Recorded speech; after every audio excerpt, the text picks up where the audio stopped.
Please join me in prayer. Our most gracious Heavenly Father, we thank you for this opportunity to come together and worship, to share our faith in you, and to once again strengthen ourselves through your love. We ask you to let us see more the beauty of this world and not all of the extraneous things going around us. We thank you for the opportunity to serve you, and we look forward to the coming days when all shall come back to normal, and we will again be your servants, serving you all over the world. We ask these things in Christ's name. Amen. Reading from Psalm 4. Answer me when I call, O God of my right. You have given me room when I was in distress. Be gracious to me and hear my prayer. How long, O people, shall my honor suffer shame? How long will you love vain words and seek after lies? But know that the Lord has set apart the righteousness that's God's own. The Lord hears when I call. Be angry, but do not sin. Commune with your own hearts in your beds and be silent. Offer right sacrifices. And put your trust in the Lord. There are many who say that we might see some good. Lift up the light of your countenance upon us, O Lord. You have put more joy in my heart than they have when their grain and wine abound. In peace I will both lie down and sleep. For you alone, O Lord, make me lie down in safety.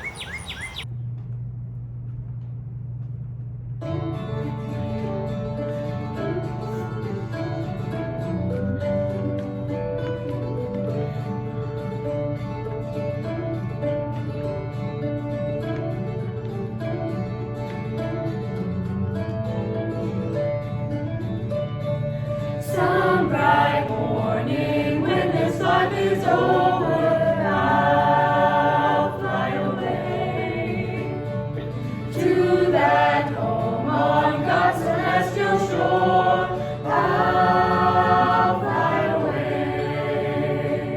I'll fly away, oh glory. I'll fly away in the morning when I die. Hallelujah, by and by, I'll fly away.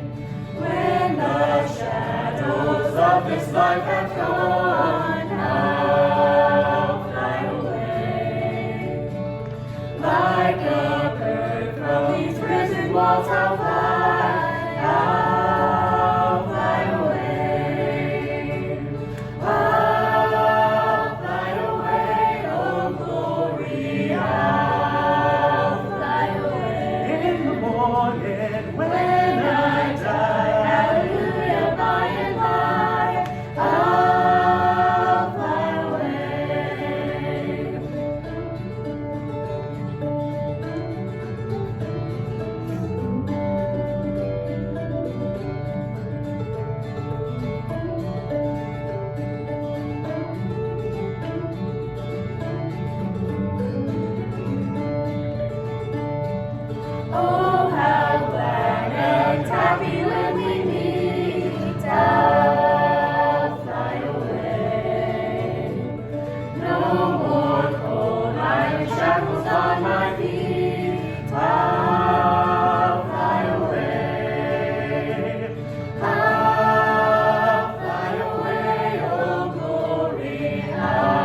Please listen as I give the offertory prayer. God of wisdom and all good gifts, we bring our tithes and offerings to your altar, remembering that, like Abraham, you have blessed us to be a blessing to others. Remind us this morning that the gift of freedom that comes to Christ is also a gift not to be kept, but to be shared. Even as the world asserts that freedom is a ticket to go our own way, you made us free to be part of Christ's body in the world, connected and interdependent. May the way we live and the way we give reflect that kind of freedom. In God's blessed name we pray. Amen.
O holy God, open unto me light for my darkness, courage for my fear, hope for my despair.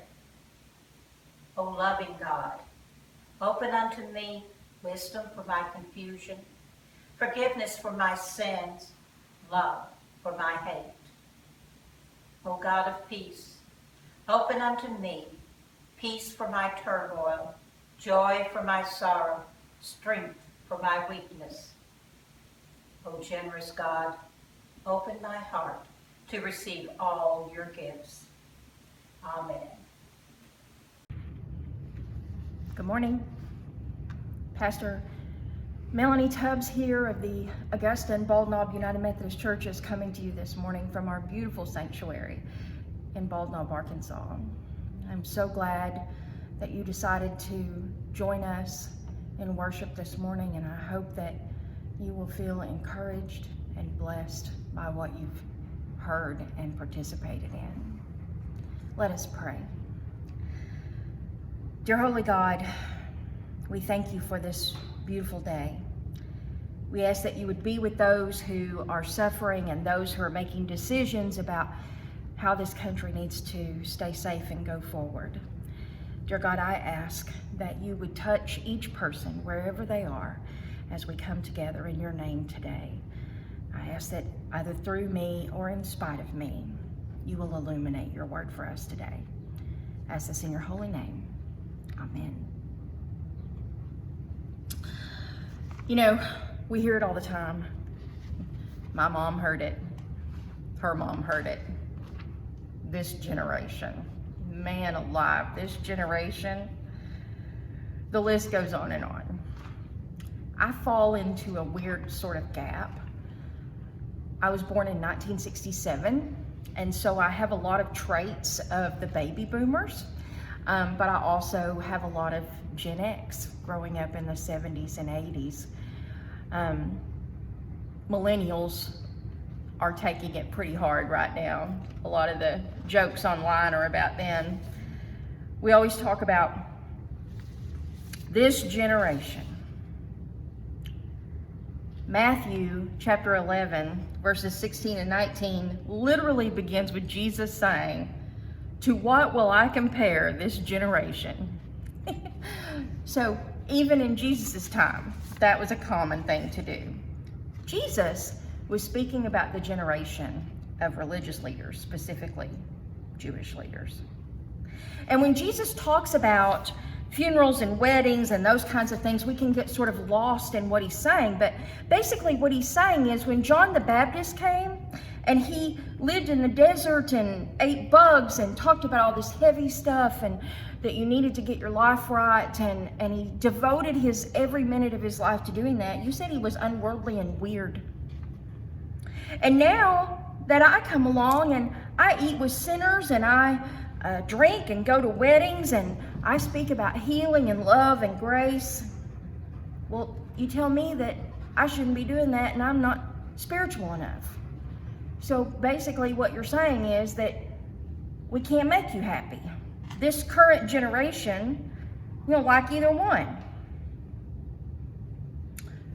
Jesus is about to explain to them that their real problem is that they've had a failure to understand.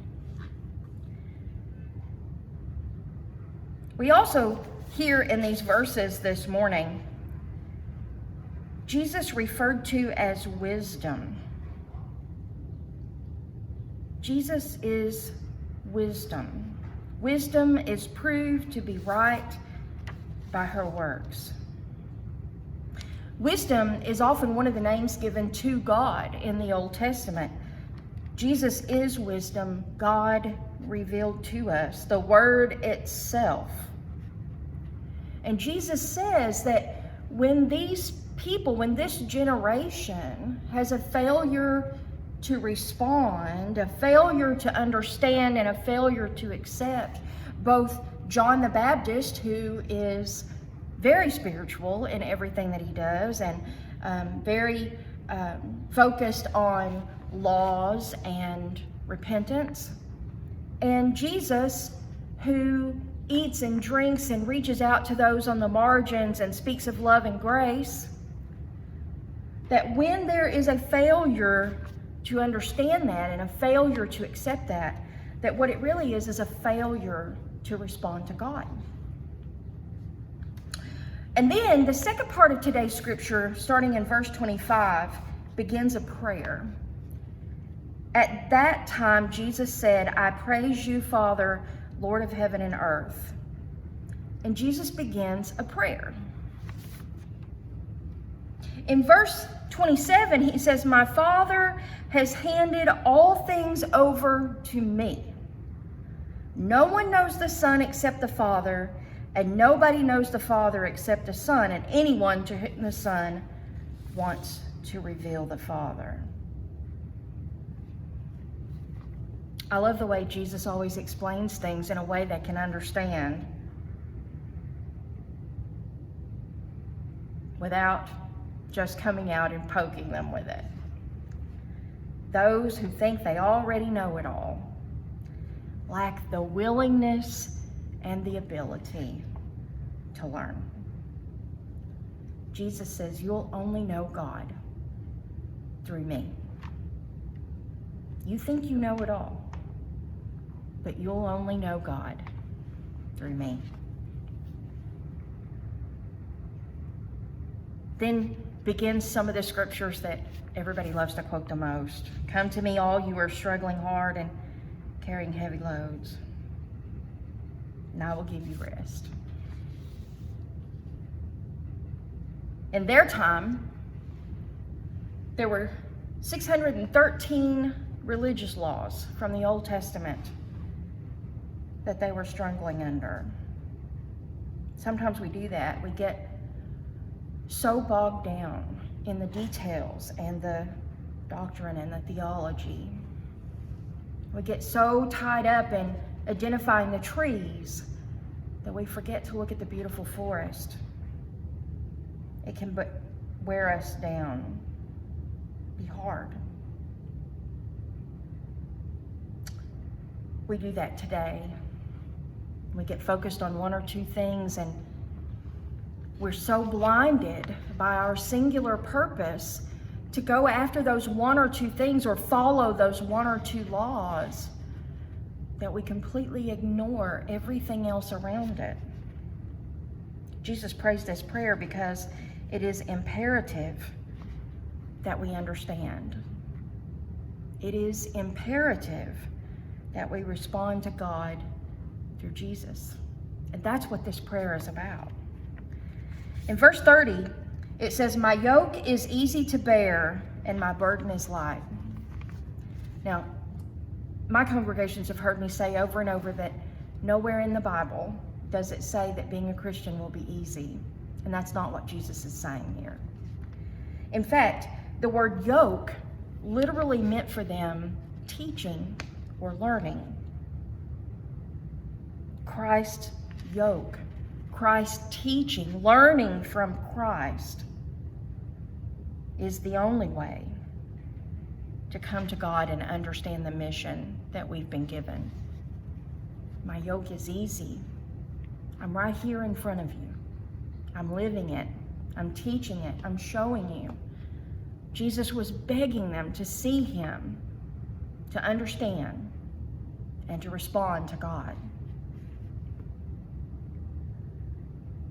I can't imagine any other scripture being more appropriate for us this morning.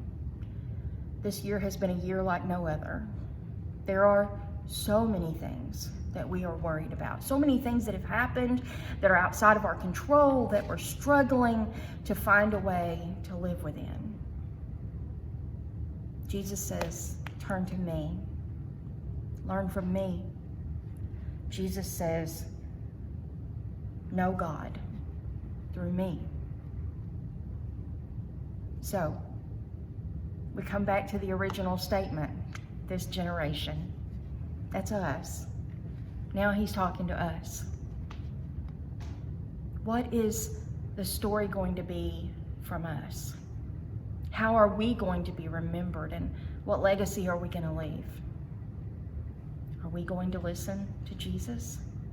Are we going to set aside everything that we think we know so that we can learn from Jesus? So that we can respond to the life and teaching of Christ? So that's what I leave you with this morning. Will you come to know God the right way? The way that he sent for us? By listening to the teaching of Jesus Christ. Let go of what you think you know, so that you can know what God wants you to know. In the name of the Father, and the Son, and the Holy Spirit. Amen. Be blessed. Remember that your pastor loves you. We believe in one God, the Father, the Almighty, maker of heaven and earth, of all that is, seen and unseen. We believe in one Lord, Jesus Christ, the only Son of God, eternally begotten of the Father, God from God, light from light, true God from true God, begotten, not made, of one being with the Father. For us and for our salvation he came down from heaven, was incarnate of the Holy Spirit and the Virgin Mary, and became truly human. For our sake he was crucified under Pontius Pilate. On the third day he rose again in accordance with the Scriptures. He ascended into heaven and is seated at the right hand of the Father. He will come again in glory to judge the living and the dead, and his kingdom will have no end. We believe in the Holy Spirit, the Lord, the giver of life, who proceeds from the Father and the Son, who with the Father and the Son is worshipped and glorified, who has spoken through the prophets. We believe in the one holy Catholic and Apostolic Church. We acknowledge one baptism for the forgiveness of sins. We look for the resurrection of the dead and the life of the world to come. Amen.